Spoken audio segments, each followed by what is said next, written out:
இந்த உலகத்தை எல்லாம் உண்டு வயிற்றில் வைத்துக் கொண்டான் அல்லவா, அந்த சந்தோஷத்துல பகவான் திருமேனியே கூத்தாடுறதாம். சந்தோஷத்துல ஆனந்த கூத்தாடுவதுன்னு சொல்லுவா இல்லையா. ஆஹா, உலகத்தை எல்லாம் உண்டு வயிற்றுக்குள் வைத்து காப்பாற்றினேன்னு அவன் சந்தோஷப்பட்டு இருக்கானா. நாம எவ்வளவு பேர் ரியலைஸ் பண்ணோங்கிறது தனி கேள்வி. அவன் சந்தோஷப்படுறானா. அவன் சந்தோஷப்பட்ட அந்த மகிழ்ச்சியின் விளைவாக அவன் காதுல உள்ள மகர குண்டலங்கள் அப்படியே ஆட ஆரம்பிச்சுடுத்தான். பெருமாள் சந்தோஷமானா அவர் திருமேனியே உண்மையா ஆடுமா. ஒரு கவிஞர் பாடினார் இல்லையா, சந்தோஷத்தினால கட்டோடு குழலாட ஆட, கண்ணென்ற மீனாட ஆட, கொத்தோடு நகையாட ஆட, எல்லாமே ஆடுகிறது அப்படின்னு பாடுறாரு இல்லையா. ஒரு சந்தோஷம்னு சொன்னா எல்லாம் ஆனந்த கூத்தாடுறதான். அது போல உலகத்தை எல்லாம் காத்தேன்னு எம்பெருமான் மகிழ்கிறான். பக்தர்களை காப்பதற்கு வாய்ப்பு கிடைச்சதே, அதனால் மனநிறைவு பெற்றான். அதுல அவர் காதில் அணிந்திருக்கும் மகர குண்டலங்கள் அப்படியே டான்ஸ் ஆட ஆரம்பிச்சுதான். அந்த ஆட்டம் எப்படி இருக்கு, வண்ணம் எழில்கொள் மகர குழைவை.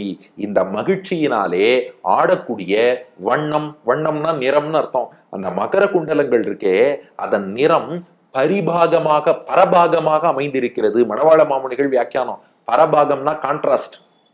கண்ணனுடைய திருக்காது இருக்கு பாருங்க, அது நல்ல கருநீல வண்ணத்துல இருக்கான். அது அப்படியே மணக்கண்ணுல நினைச்சு பாருங்க, குட்டி கண்ணன் குட்டி காது நல்ல கருநீல வண்ணத்துல இருக்கு.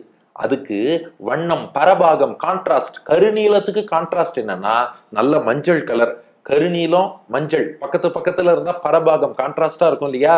அதான் வண்ணம். அந்த காதுக்கு ஏற்ற வண்ணத்துல. ஏன்னா இதுவும் கொஞ்சம் நீல நிறம் கருப்பு நிறம் போட்டுட்டா அது எடுபடாம போயிடும். ஆனா அப்படி இல்லாமல் வண்ணம் காதுக்கு ஏற்ற வண்ணத்துல, அது கருநீலம் இது நல்ல பொன் நிறம், அப்படி இருக்கக்கூடிய வண்ணம் எழில் கொள். எழில்னா அழகுன்னு அர்த்தம். அது அழகாகவும் இருக்கான்.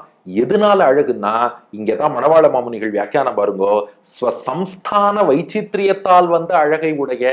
அதனுடைய வடிவம் இருக்கே மகர குண்டலம்னு மீன் வடிவத்துல இருக்கான். அப்ப கண்ணனுடைய காதிலே அப்படி ஒரு மீன் வடிவில் அழகான ஒரு குண்டலம் இருக்குன்னா, குண்டலத்தால காதுக்கு அழகு இல்ல, அந்த காதல உட்கார்ந்ததுனால குண்டலம் அழகு பெற்று விட்டது. அப்போ மீன் வடிவில் இருக்கக்கூடிய அந்த குண்டலம் வேற எங்கேயாவது இருந்தா அவ்வளவு தூரம் எடுபடுமான்னு தெரியாது. ஆனா அது கண்ணன் காதில் அமர்ந்ததாலே அழகு பெற்று விட்டது.